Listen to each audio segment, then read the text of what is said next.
وحده لا شريك له شرع ويسر وحكم ودبر ونهى وأمر وأنعم علينا بنعم لا تحصر وأشهد أن محمدا عبده ورسوله هو بشر كالبشر بعثه الله رحمة للعالمين أرسل لتخالف سنته ويزاد فيها ويبتدع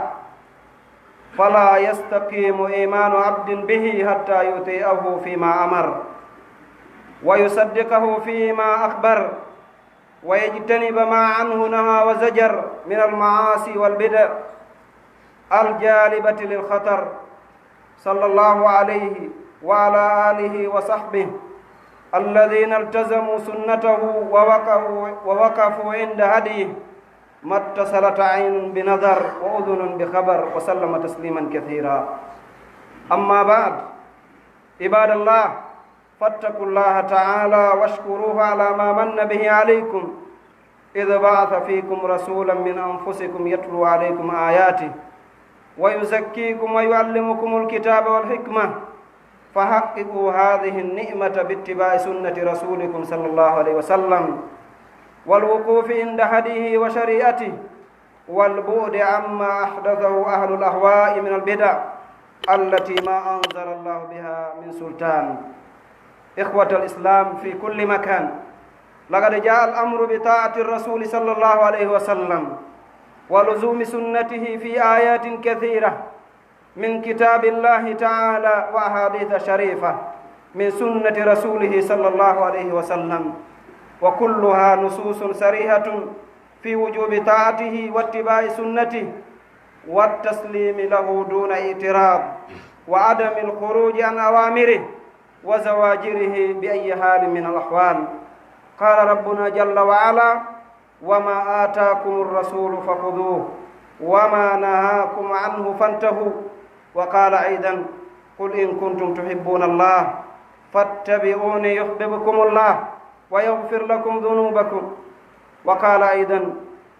محذرا من يخالف أمره عليه الصلاة والسلام: فليحذر الذين يخالفون عن أمره أن تصيبهم فتنة أو يصيبهم عذاب أليم. يتي الله سبحانه وتعالى الله تمنان إن كادو دين الإسلام وسبني إن كاكو هيد الربير مكانكو الله سنيدون alana hay goto e ɓiɓɓe adama ɓen nde o ɓeydata e makka mawluyt ɗen jarnamo kanko Allah subhanahu wa ta'ala ɗen ɗaɓɓiramo tuubu yeeka makko kanko subhana eɗen toromo yo yaafano e bakkatuji men ɗen seedi to ala reweteɗo e goonga dewal nafaygal si wona kanko Allah seniɗo ko kanko tun o maraka fidi ko kanko Allah woni ko sari inani en sariyaji l'islamu ɗin o newini hay hunde ko satti ka diina ala kala sattiraɗo e nder diina kan hara o acciti ko Allah subhanahu wa ta'ala addi kon si wona ɗum diina kan kañum ko newi. Allah seniɗo on o ñaawi ñaawoje ɗe tawata no feppodiri e yamiraɓe ɓen, o haɗi haɗoje, o nemini e dow meɗen nema mo kontotak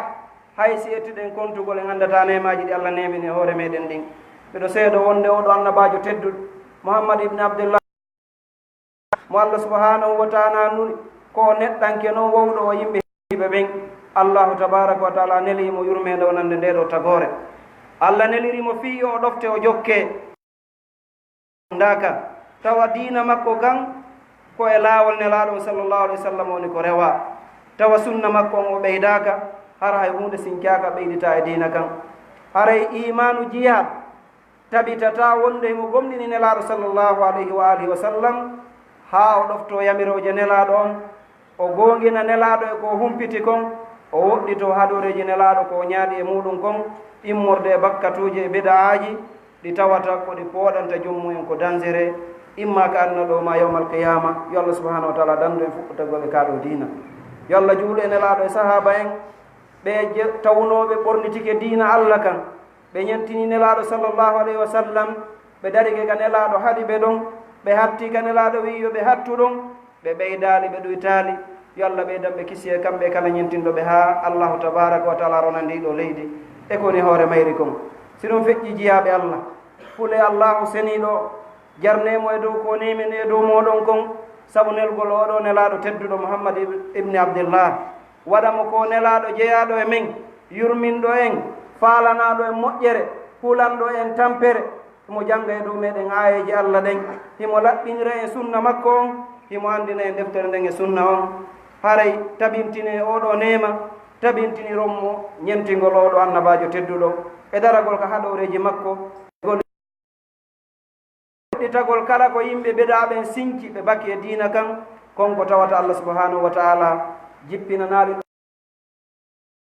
wona ka sunna nelaɗo sallllahu alayhi wa sallam. musidɓe julɓe ari e ayije ɗuɗuɗe e hadiseje mum yamirore iwrude ka Allah subhanahu wa taala nelaɗo sallllahu alayhi wa sallam ɗoftagol nelaɗo e jogitagol ñiiɓa e sunna makko on ayije ɓuy ari yewti en fi ɗum hadiseje ɓuy kadi ari ɗiɗo fof ko nassuji laaɓuɗi tindinayɗi waɗɗagol ñentingol nelaɗo sallllahu alayhi wa sallam e jebbilanagol mo e daragol hatta ka nelaɗo wi yo hatte ɗum tawon tigi o dertaki taw o yaltali e yamiroje nelaɗo sallllahu alayhi wa sallam e fanɗi o ka janɗi o. Allah seni ɗo suratul hasr kala ko nelaɗo Allah on addani on jogite ɗum kala ko haɗi o rente. e suratu ali imran Allahu tabaraka wa taala wi yeetoɓe wonɓe nodditade wonde hiɓe yiɗuma si tawi ko gonga hiɗo yiɗi Allahu tabaraka wa taala jokkelam min Muhammad so jokkilan Allah yiɗay on so yiɗi on o yafanto on bakkatuji moɗon ɗin o naada on aljanna makko on ɗum woni résultat iwtirɗo ɓawo nelaɗo sallllahu alayhi wa sallam. Allah o ɓanginanen ka alquranul karim rentingol on neɗɗo wonɗo lundade yamirore Allah nden e yamirore nelaɗo sallllahu alayhi wa sallam wota musiba heɓumo. Allah wi suratu nur falyahdari alladina yukhalifuna an amri an tusibahum fitnatun aw yusibahum adabun alim. Allah seni ɗo wi yo rentude ɓe yimɓe wonɓe lundade yamirore nelaɗo on fi wota fitna heɓuɓe ka diina maɓɓe ɓe jokka ko ɓe hana jokkude ɓe jokka laawol harana laawol nelaɗon sallllahu alayhi wa sallam ɓe heɓa lette musuɗe ka adna ɗo ɓe heɓoya lette yawmal qiyama yoɓe rento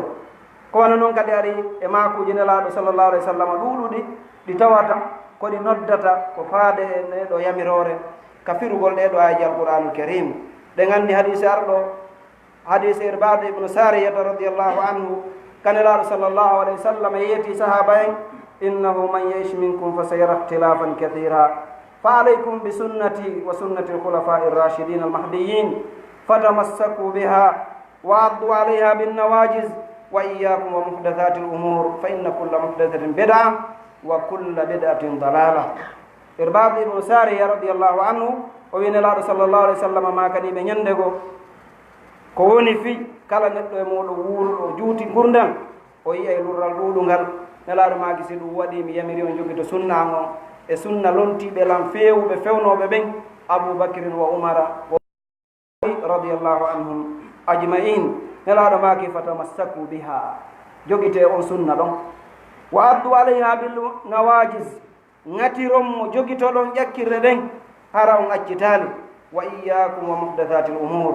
mi rentini on e piiji heyɗintinade ɗin ka diina sabu noon fa inna kulla muhdathatin bid'a kala ko heyɗintina ka diina koko sinca kala ko sinca ko